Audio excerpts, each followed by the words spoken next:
রাজধানীর বাংলা একাডেমি প্রাঙ্গণ ও সোহরাওয়ার্দী উদ্যান জুড়ে চলছে প্রাণের উৎসব অমর একুশে বইমেলা।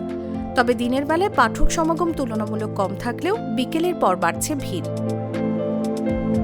দুপুরের দিকে স্টলগুলোতে বিক্রেতাদের অলস সময় কাটাতে দেখা গেলেও বিকেলের পর বদলে যায় দৃশ্যপট। শিয়া বাটার ও ভিটামিন সমৃদ্ধ লিলি বিউটি সোপ, তারুণ্যময় উজ্জ্বল ত্বকের জন্য। ইফতার শেষে পরিবার পরিজন ও বন্ধুদের সঙ্গে মেলায় আসছেন পাঠকরা।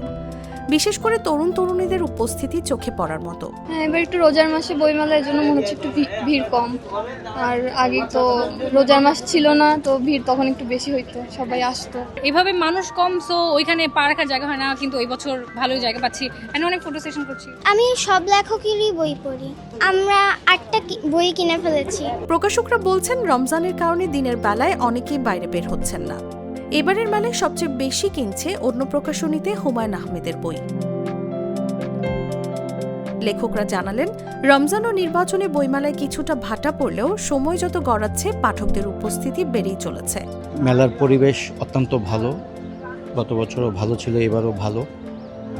তবে মেলার শুরু তো এখন, আবার রমজান, আশা করি সামনের দিকে আরও ভালো যাবে। পাঠক আছে, মোটামুটি আছে, আরও বেশি হবে পাঠক ইনশাল্লাহ, আশা রাখছি।